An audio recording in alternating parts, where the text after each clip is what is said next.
So in those years of being a sideman, I would sort of go from one artist to the other to the other. And it was just this progression. And I was playing with an old fella named J.D. Nicholson. I was playing at this legendary club in Redondo Beach called the Lighthouse. And one night some fellas came in and sat out there and listened to us. And the next night they came back and they came up to me and said, "Hey, we're Canned Heat and we need somebody to go on tour with us." And I got into Canned Heat, which was a big step up for me. I was suddenly really in a world famous band, and a band that I just adored.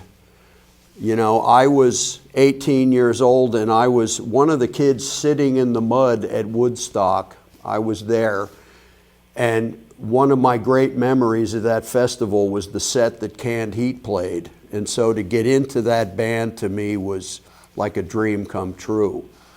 And after a year or two in that band, we played an opening slot for 3 nights with John Mayall, the great iconic John Mayall, and this was in, I believe, 1982.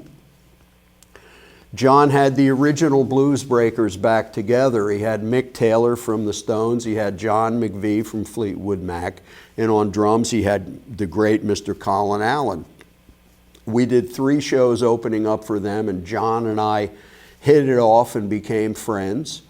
And at the end of the 3 shows, he said, "What are you doing now?" And I said, "Well, Canned Heat's taking some time off." John said, "I'd like to hear you play rhythm for Mick Taylor." So suddenly I went out on the road and I was playing with the original Bluesbreakers, which was amazing to me because when their records came out, I was a teenager in New Jersey learning how to play the guitar, and I sat down with those records and learned every single solo note for note. I just worked on it and worked on it. The Eric Clapton years and the Peter Green and the Mick Taylor albums that John did with those guys. I just worked on all of it. And then a couple of years later in 1984, John asked me to join his band full time.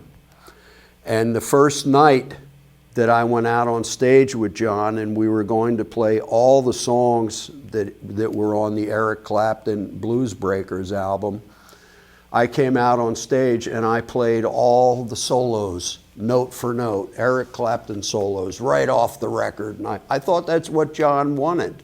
And I was like, wow, see, I know all this stuff. And after the gig, he came to my room and he knocked on the door and he said, "Walter, I hired you because I love the way you play, and if I wanted Eric Clapton out here, I would call him up.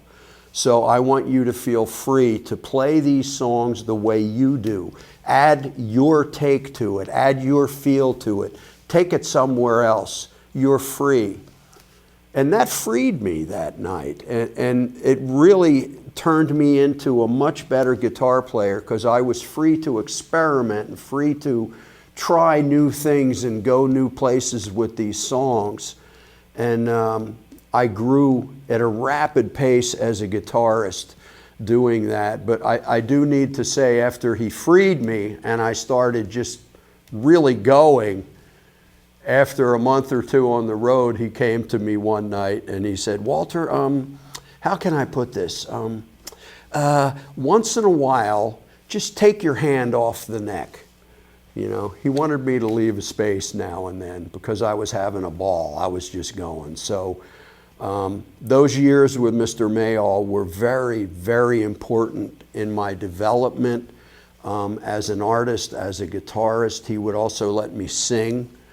He would feature me.